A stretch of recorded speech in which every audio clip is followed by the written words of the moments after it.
Hello everyone and welcome to Doon officers academy. इससे पहले हम सिनोनिम्स कर रहे थे and we are continuing the synonyms. Last year की कभी भी आप पेपर देखोगे, सिनोनिम हो गए या फिर वोकैबुलरी से क्वेश्चन हमेशा आते हैं। Either it can be opposite meaning या फिर आपका सिमिलर मीनिंग वाले वर्ड्स हो गए। कई बार आपके पैसेज में भी ऐसा एक वर्ड आ जाता है कि आपको ये दे रखा है कि इस पर्टिकुलर वर्ड का मतलब क्या हो गया, या फिर आपको दे रखा है कि ऐसा कौन सा वर्ड है जिसका सिमिलर मतलब है, ऑपोजिट मीनिंग है। तो वोकैबुलरी एक ऐसा पोर्शन है जो आपके एनडीए एग्जाम्स में या फिर डिफेंस एग्जाम में हमेशा पूछा जाता है। आप किसी भी लेवल के अगर आप पेपर देखोगे, एनडीए हो गया, सीडीएस हो गया, एफकैट हो गया, ग्रेजुएशन लेवल के पेपर हैं, इन सब में हमेशा वोकैबुलरी रिलेटेड क्वेश्चन आता ही है। तो आज हम कुछ और नए सिनोनिम्स पढ़ेंगे। इससे पहले एक already I have made a video related to synonyms, उसमें हर एक वर्ड को समझाया गया है। In case you have missed out that video, do watch that. और दून ऑफिसर्स एकेडमी के ऑफलाइन बैचेस से अगर आप जुड़ना चाहते हैं तो स्क्रीन पर जो आपको रजिस्ट्रेशन नंबर दिए गए हैं उस पर आप कॉन्टैक्ट करके यू कैन इनरोल योरसेल्फ। यहाँ पे आपको डिफेंस एग्जामिनेशन के लिए हम प्रिपेयर करवाएंगे, राइट। आपके इंग्लिश हो गया, जीएस हो गया या फिर आपका मैथ्स हो गया, किस तरीके से आपको पेपर अटेम्प्ट करना है, कौन सा आपका सबसे ज़्यादा स्कोरिंग चीज़ है, ये सारी चीज़ें आपको फुल डिटेल्स में समझाई जाएगी। तो आप रजिस्टर करा सकते हैं जो आपको ऊपर नंबर दिया गया है। तो आज का सेशन किसके ऊपर है? It is related to synonyms. Synonym का मतलब क्या हुआ? Similar meaning, right. कई बार आप अगर आपको सिर्फ और सिर्फ रूट वर्ड भी पता है, उसके बेसिस पे भी आप क्या कर सकते हो, किसी भी क्वेश्चन का मतलब निकाल सकते हो, ठीक है। सिन का मतलब क्या होता है ना? सिमिलर। एंट लग गया, जैसे कि ए एन टी लग गया, उसका मतलब क्या होता है? ऑपोजिट, है ना। आजकल बहुत सुनने में आता है एंटी नेशनल लोग हैं ये, है ना, एंटी हैं ये लोग। तो उसका मतलब क्या है कि जो वर्ड उसके बाद लग गया उसका बिल्कुल ऑपोजिट है। सिमिलरली आपके यूएन वाले वर्ड जो होते हैं ना, उसका भी आपका क्या हो जाता है? It is complete opposite of that. Alright, तो आज क्वेश्चन के बेस पे हम नए वर्ड सीखेंगे, हर एक इंडिविजुअल वर्ड का मतलब हम सीखेंगे। और ये ऐसे क्वेश्चंस हैं जो आपके ऑलरेडी प्रीवियस ईयर में आ चुके हैं, राइट। तो एक साइड आप प्रीवियस ईयर के क्वेश्चन भी सॉल्व कर रहे हो और आप नए वर्ड भी सीख रहे हो। So do watch this video, पूरी वीडियो देखिएगा। Now the first is aloof. Question जो आपको पहला दे रखा है अलूफ। अब इसके चार ऑप्शन कौन कौन से दे रखे हैं आपको? Above, first is the above, फिर है आपका tidy, then it is clever और लास्ट है आपका reserved.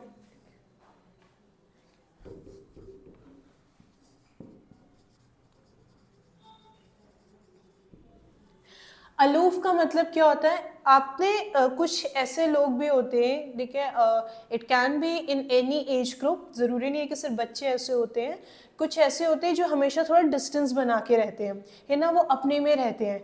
You can also say introvert लोग जो होते हैं, तो उनके क्या होते हैं? They do not mingle with many people. कुछ ऐसे बच्चे होते हैं जो, या फिर कुछ ऐसे लोग होते हैं जो सबसे कैसे भी बात कर सकते हैं, है ना। कुछ जो होते हैं वो थोड़े रिजर्व्ड होते हैं, राइट, और लोगों से क्या रहते हैं? थोड़ी दूरी बना के रखते हैं। तो वो क्या होते हैं? They are basically those people. उनके लिए हम क्या वर्ड यूज करते हैं? वी यूज अलूफ, है ना। अलूफ का मतलब क्या हो गया कि थोड़ा लोगों से दूर रहते हैं। अब जो बच्चा दूर रह रहा है किसी से, तो इसका मतलब क्या है? वो अपने में ज्यादा रहेगा, you know, that child is what it is, he और शी इज व्हाट, रिजर्व्ड। यही तो बोला जा रहा है। तो अलूफ का मतलब अबव नहीं हो सकता। टाइडी का मतलब क्या होता है? साफ सुथरा रहना, ये भी नहीं हो सकता। क्लेवर भी नहीं हो सकता।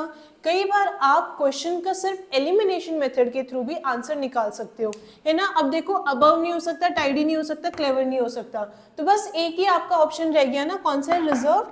तो अलूफ का मतलब क्या होता है? रिजर्व। ऐसा कोई भी इंसान जो अपने में रहता है ना, दूसरों से थोड़ी दूरी बना के रखता है। तो ऐसे के लिए we use a word, and what is that word? Aloof, right. Next question में आपका जो वर्ड दिया है दैट इज रिजॉल्व। अच्छा, रिजॉल्व एक ऐसा वर्ड है जो आपने हमेशा सुना होगा, ठीक है। सॉल्व तो सुना ही होगा, बोलते नहीं यार तू चिंता मत कर, मैं तेरी प्रॉब्लम जो है वो सॉल्व कर दूंगा, I will resolve this dispute. क्या बोल रहे हैं? कि they will find a solution to your problem. तो रिजॉल्व का मतलब ही क्या हो गया कि ऐसे कोई भी, जब कोई आपकी प्रॉब्लम का या आपकी कोई भी दिक्कत है उसका सोल्यूशन निकाल रहा है। एक वर्ड आ गया ना इसमें, सॉल्व। तो उससे आप क्या कर सकते हो, रिजॉल्व का मतलब क्या हुआ, चीजों की कोई भी दिक्कत है, कोई भी समस्या है, उसका आप क्या कर रहे हो, you are basically solving out that problem. अब ऑप्शन क्या क्या दे रखे हैं हमें, टर्न, पजल, डिसाइड या फिर वांट। अच्छा ये वाला क्वेश्चन ट्राई करते कि एलिमिनेशन मेथड से हम करें। टर्न पलटना बिल्कुल नहीं हो सकता, चलो ये भी ऑप्शन हो गया। पजल नहीं हो सकता, ठीक है। वांट, ठीक है, कोई चीज अगर आप चाह रहे हो, राइट। अगर आप एक आपने सुना भी होगा कि आपकी ज़रूरतें और आपकी इच्छाओं के बीच में बहुत फर्क है ना, what you want and what you need, है ना, आपको क्या चाहिए और आपकी ज़रूरतें क्या है, राइट। तो वांट भी नहीं हो सकता, कौन सा एक ऑप्शन रह गया, एक ही ऑप्शन रह गया ना, डिसाइड, है ना। कोई भी चीज़ आप सॉल्व करके डिसाइड करते हो, कैसे आप सॉल्व करोगे कोई चीज़, मैं बोलती हूँ कि दो लोगों के बीच में झगड़ा हो गया तो आप वो डिस्प्यूट कैसे रिजॉल्व करोगे, है ना। कोई एक आप कंसेंसस निकालोगे कि भाई एक आप बीच का रास्ता निकालते हो, आप कोई एक डिसीजन ले रहे हो, कैसे डिसाइड कर रहे हो कि भाई अच्छा तेरी ये दिक्कत है, तेरी ये या तुम्हारी ये दिक्कत है, मैं क्या करता हूँ कि एक बीच का रास्ता निकाल देते हैं। कोई एक डिसीजन ले रहे हो ना, आप कैसे डिसाइड कर रहे हो दोनों की प्रॉब्लम, कोई एक ऐसा रास्ता निकाल के कि दोनों पार्टी जो है उसके लिए एग्री हो जाए। So basically are making a decision, how do we resolve something, we make a decision, कोई रास्ता निकालते हैं ना हम। तो आंसर क्या होना चाहिए, it should be C part, that is decide, ठीक है। आंसर क्या है आपका, सी, डिसाइड। अब सिनोनिम का मतलब होता है सिमिलर मीनिंग, एग्जैक्टली सेम हो ये जरूरी नहीं हो सकता, पर जो सबसे क्लोज जो आपको ऑप्शन होगा ना वो वर्ड आप सिलेक्ट करना, राइट। अब देखो एग्जैक्ट मतलब तो डिसाइड नहीं आ रहा ना इसका, if we talk about resolve to find a solution, right. अगर पर उसमें आप थोड़ा और सोचते हो कि आप सोल्यूशन कैसे डिराइव करते हो, by deciding something for someone. So when we are talking about synonyms, always find a word which is the closest in meaning of the question. सबसे आसपास वाला आंसर देना है आपको, एग्जैक्ट सेम हर बार जरूरी नहीं हो सकता, राइट। आपको कई बार ऑप्शन में कंफ्यूज करने के लिए थोड़ा ऐसे वर्ड देते हैं जो डायरेक्ट मतलब नहीं निकल रहा है, पर आसपास वर्ड उसका जो वर्ड दे रखा है उसका मतलब है, ठीक है। जैसे डिसाइड है, आप एक बार नजर, if you will look at the options given here, एक बार आप ये नहीं बोलते कि रिजॉल्व का मतलब डिसाइड, पर एलिमिनेशन मेथड के थ्रू क्या था कि एक ही ऑप्शन बच गया, तो इसीलिए सी हो सकता है। या फिर आप ये भी सोच सकते हो कि कैसे आप रिजॉल्व करोगे, by deciding something. So this is a correct answer, ठीक है। अब नेक्स्ट क्वेश्चन आपका क्या है, कॉन्ग्रीट, कॉन्ग्रीग्रेट,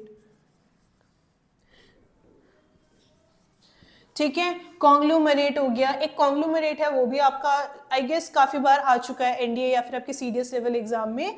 कॉन्ग्रीग्रेट भी एक ऐसा वर्ड है जो आया है, ठीक है।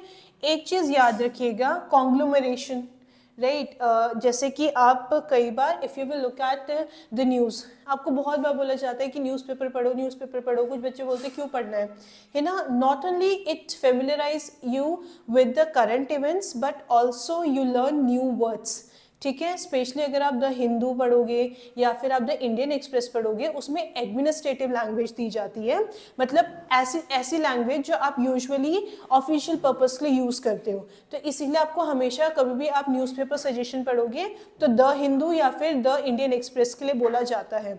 The reason being because of the language that is used in the newspaper. तो उसमें आपको हमेशा नए वर्ड मिलते हैं। दो चीज़ें हो रही हैं, ठीक है, इनफैक्ट बहुत सारी चीज़ें हो रही है बट मेनली दो चीज़ें। पहला आपको करंट अफेयर्स पता चल रहा है, ठीक है। अगर आप कभी भी पेपर देखोगे तो उसमें आप देखोगे कि बहुत सारी चीज़ें करंट से रिलेटेड है। दूसरी चीज़ आपको क्या करनी है, आपकी रीडिंग हैबिट हो रही है, नए वोकैब्स आप लर्न कर रहे हो, राइट। तो न्यूज़पेपर की जैसे कि एक ना हमेशा आता है द टाटा द कॉन्ग्लोमरेट, उसमें अगर कभी भी टाटा जो कंपनी है उसके बारे में बात करोगे कॉन्ग्लोमरेट। अब टाटा के बिजनेस आप देखो, कॉन्ग्लोमरेट का मतलब है कोई एक पर्टिकुलर चीज़ नहीं बट बहुत सारे चीज़ों का अमेलगमेशन, ठीक है। बहुत सारी चीज़ें, जैसे टाटा का आप देखोगे टाटा का नमक भी आता है ना, टाटा की कार भी आती है, राइट। तो बहुत छोटी से छोटी चीज़ से लेके बड़ी से बड़ी चीज़ तक टाटा जो है बिजनेस कर रहा है। तो कॉन्ग्लोमरेट का मतलब है कि ऐसी कोई भी कंपनी जो बहुत सारी चीज़ें अलग अलग बिजनेस में इन्वॉल्व है। तो कॉन्ग का मतलब क्या होता है, अमेलगमेशन, ठीक है, जब कलेक्शन ऑफ समथिंग। तो कॉन्ग्रीगेट, ठीक है, कॉन्ग्रीगेट आपका वर्ड दिया गया है, उसमें क्या क्या ऑप्शन आपके, वर्कशिप, दूसरा ऑप्शन आपका क्या दिया गया है, gather, then you have disturb, फिर है हरी। कॉन्ग का मतलब ही होता है जुड़ा हुआ, तो कॉन्ग्रीगेट का मतलब क्या हुआ, कलेक्टिव, ठीक है, collective of something, collection of something, right. तो अब जब हमें इतना पता चल गया तो क्या इसका मतलब वर्कशिप हो सकता है, नहीं हो सकता, एलिमिनेट कर दिया हमने। हरी जल्दी नहीं हो सकता, ठीक है। डिस्टर्ब है ना, वो भी नहीं हो सकता, एक ही ऑप्शन बच गया गैदर, ठीक है। कॉन्ग्रीगेट का मतलब भी क्या है, collection of something.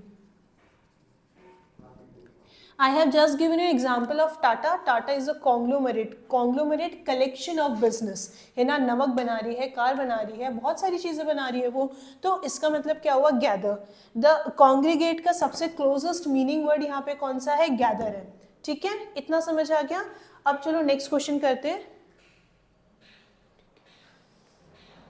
Now next question is, next जो आपका सिनोनिम है दैट इज अटर। क्या वर्ड दे रखा है आपको, अटर दे रखा है ना। अब अटर के ना 2-3 मतलब होते हैं। If we talk about the word utter, उसके 2-3 मतलब है। क्या क्या मतलब है, पहले ऑप्शन देख लेते हैं। एक्सप्रेस, टू एक्सप्रेस समथिंग, या फिर डिफर, बोरो, और एक लास्ट जो आपको ऑप्शन दे रखा है दैट इज लव।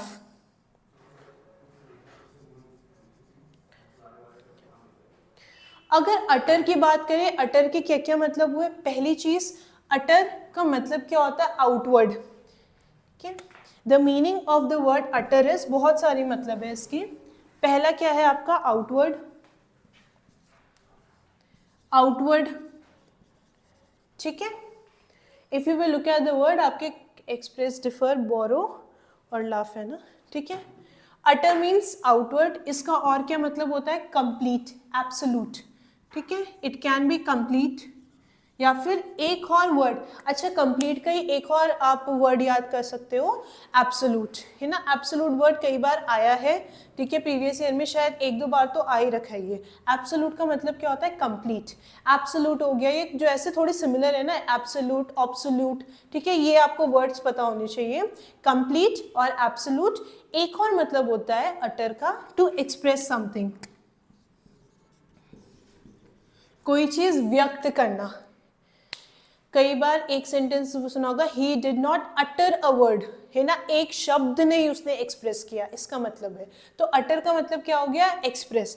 अब ऑप्शन देखो क्या दे रखे हैं, लाफ नहीं हो सकता, बोरो, कोई चीज किसी से बोरो करना, मांगना नहीं हो सकता, डिफर, अच्छा डिफरेंस, डिफर का वर्ड क्या है, डिफर का मतलब क्या है, अलग, डिफरेंस हो गया या फिर डिफरेंट हो गया, ये सब क्या है, डिफर से ही बने हैं, तो वो भी नहीं हो सकता। तो लास्ट आपका कौन सा ऑप्शन बचता है, एक ही तो ऑप्शन बच रहा है, express. What should be the correct answer, it should be express, ठीक है। नेक्स्ट उस पे आ जाते हैं। अच्छा कोई एक वर्ड दे रखा है ना, तो ट्राई करो उसके 1-2 वर्ड अगर आपको कोई नए मिल जाते हैं तो नोट इट डाउन समवेयर, ठीक है। वर्ड एक ऐसा है, ये जो आपके क्वेश्चन है, either you know the answer या तो आपको नहीं पता, ठीक है। अगर आपको थोड़ा बहुत भी मतलब पता है तो आप क्या कर सकते हो, ऑप्शन के बेसिस पे आंसर आप फिगर आउट कर सकते हो। Next question is fearless. अब फियरलेस का मतलब सबको पता होगा, लेस का मतलब क्या होता है, जो नहीं है ना, फियरलेस, ठीक है भाई। फियर का मतलब क्या, डर। ऐसा कोई भी व्यक्ति जिसको डर नहीं लगता, क्या बोलोगे कि भाई यार इसको तो डर नहीं लगता, तो उसी चीज को आप कैसे बोल सकते हो कि भाई बहुत बहादुर बच्चा है ये, है ना, somebody is very brave, right. पहला आपका पावरफुल, कावर्डली। कावर्ड का मतलब होता है somebody is coward, डरपोक, है ना। कावर्डली का मतलब क्या होता है, डरपोक है ये बच्चा, right. Now the C part is brave, last है आपका केयरफुल। अगर किसी को डर नहीं लगता तो क्या वो कॉवर्ड हो सकता है, नहीं ना। कॉवर्ड का मतलब ही क्या है कि भाई डरपोक है ये तो इसका अगर ऑपोजिट मतलब दिया होता तब आप कॉवर्ड कर सकते थे या कॉवर्डली कर सकते थे, पर इसका क्या है, ऑपोजिट, ठीक है। फियरलेस का ऑपोजिट आपका एक वर्ड हमने सीखा, कॉवर्डली। नहीं हो सकता, पावरफुल भी नहीं हो सकता, ठीक है। फियरलेस वाला बच्चा कभी भी पावरफुल नहीं होगा, ठीक है। जस्ट बिकॉज किसी के पास पावर है इसका मतलब ये नहीं कि उन्हें डर नहीं लगता, है ना, वो आई गेस स्पाइडरमैन में एक वो है, with great power comes great responsibility, है ना, आई गेस उसी से कोट। तो पावरफुल, फियरलेस और पावरफुल वो साथ में नहीं जा रहे। Then the last is careful, नहीं बहादुर, यही तो बोला हमने। अगर कोई भी फियरलेस है इसका मतलब क्या है कि ही और she is very brave, right. तो आपका करेक्ट आंसर क्या है? It should be C, which is brave. ठीक है, नेक्स्ट क्वेश्चन पे आ जाते हैं हम। Next question is negligible. अब नेग्लिजिबल ना आप बहुत बार पढ़ते हो, if you are a science students तब भी आपने नेग्लिजिबल पढ़ा होगा। नेग्लिजिबल मतलब होता है कि बिल्कुल ना बराबर, है ना। नेग्लिजिबल पहली चीज है insignificant, insignificant. Second is arguable. Third option है आपका careless, and then it is dark. Negligible का मतलब क्या हुआ? ना के बराबर, है ना। सिमिलर मीनिंग कौन सा है? इनसिग्निफिकेंट, है ना। तो इसका आंसर क्या होना चाहिए? That should be the A part, insignificant. Alright, next synonym जो हम करेंगे दैट इज प्लैसिड। अच्छा, प्लैसिड जो है ना ये आया है और बहुत बार आया है, या तो आपको ये दे रखा है प्लैसिड हो गया। अच्छा, एक और वर्ड इसका क्या है? प्लैसिड। प्लैसिड का मतलब होता है कोई भी चीज जो बहुत काम है। इसी का एक और वर्ड होता है ट्रैंक्विल, ट्रैंक्विल सॉरी। ट्रैंक्विल का भी मतलब क्या होता है? ठीक है, बोलते हैं ना कि कुछ लोगों को अपनी ट्रैंक्विलिटी बहुत पसंद है, मतलब उन्हें अपना काम पसंद है। They are very peaceful and they are very calm. ठीक है, प्लैसिड का मतलब होता है someone who is very calm, बहुत शांत स्वभाव के लिए हम यूज करते हैं प्लैसिड। प्लैसिड वर्ड आया है, या फिर आपको ऊपर एक वर्ड दे रखा होगा पीस, या फिर काम दे रखा होगा, नहीं तो ट्रैंक्विल वर्ड भी आया है, ट्रैंक्विल भी आया है, प्लैसिड भी आया है। तो इसके आपके क्या ऑप्शन है?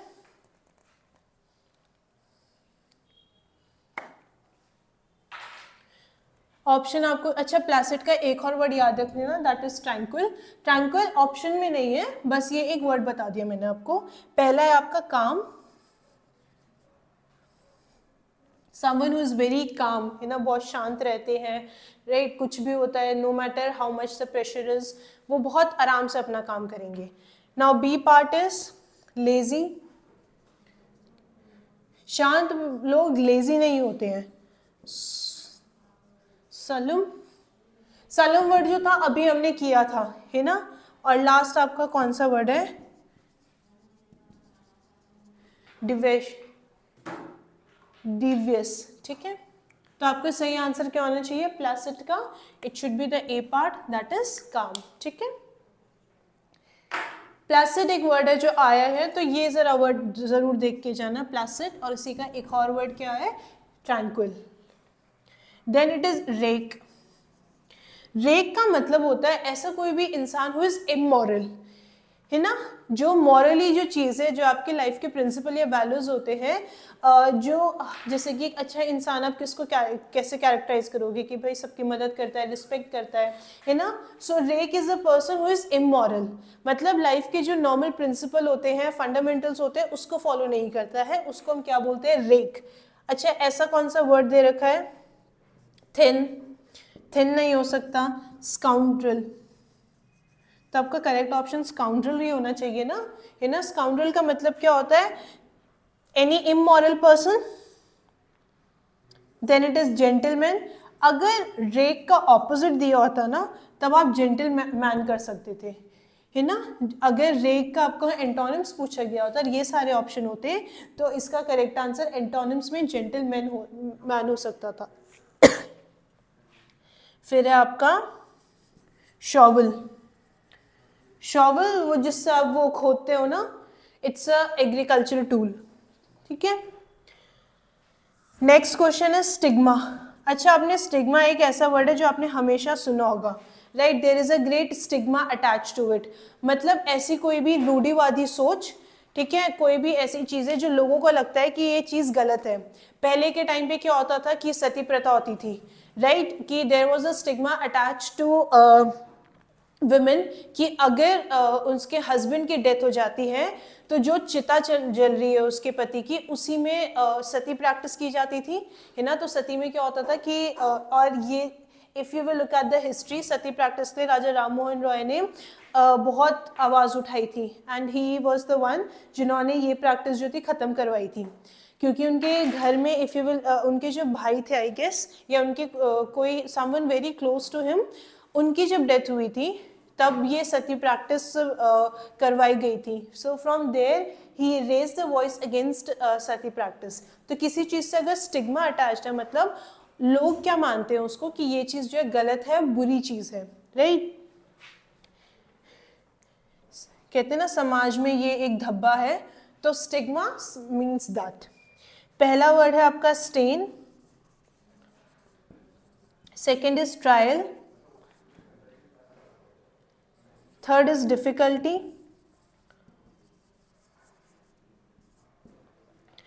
फिर है आपका होलीनेस। अगर आपको स्टिग्मा वर्ड का ऑपोजिट मीनिंग वर्ड देखना होता, अगर ये क्वेश्चन होता कि स्टिग्मा का आपको ऑपोजिट बताना है, तो वो होलीनेस हो सकता था। Something is very Holi, something is very pure, है ना। कहते हैं ना कि Ganga is a Holi river, क्यों? क्योंकि ये बहुत प्योर रिवर मानी जाती है। अगर स्टिग्मा का ऑपोजिट मीनिंग वर्ड होता तब आप होलीनेस कर सकते थे, लेकिन अभी क्या बोला है, सिमिलर मीनिंग। स्टेन हो सकता है, क्यों? अभी मैंने बोला ना कि समाज के ये क्या है, एक धब्बे की तरह माना जाता है, राइट। तो स्टिग्मा का बेसिकली मतलब क्या है, एनीथिंग विच, कोई भी ऐसी प्रैक्टिस जो क्या है, गलत है, लेकिन क्या की जा रही है, वो फिर भी फॉलो की जा रही है, राइट। तो आपका क्या है, stain, it should be stain. Trial का मतलब क्या होता है, आपने कोर्ट ट्रायल देखे होंगे, है ना, कि जिसपे जो आपका इल्ज़ाम लगता है, कोई क्रिमिनल है, तो वो क्या करता है, अपना पक्ष एक्सप्लेन करता है ना वो, right. There is a lawyer जो कहता है कि भाई based on the proof, based on the evidence, वो अपने अपने दोनों साइड जो है वो अपने अपने क्या रखते हैं, पक्ष रखते हैं, right. So that is basically trial. Difficulty क्या हुई, मुश्किल, है ना। तो what should be the correct answer, it should be stain, ठीक है। एक और वर्ड हम आज कर लेते हैं, रिसाइड। वर्ड क्या आपका, रिसाइड। अच्छा, कभी भी अगर आप कोई फॉर्म या कुछ भर रहे होंगे ना, उसमें आता है रेसिडेंसी एड्रेस क्या है आपका, या फिर आपका ऑफिस एड्रेस आता है, देखा होगा आपने। तो रेसिडेंसी का मतलब क्या हो गया, where you reside, and where do you reside, घर में ही तो रहते हो ना सबके सब। तो रिसाइड का मतलब क्या हुआ कि किस जगह पे आप रहते हो, राइट। इसीलिए हमेशा रेसिडेंसी एड्रेस पूछा जाता है। So the next word is reside. उसमें क्या ऑप्शन दे रखा है आपको, रिमेन, ड्वेल,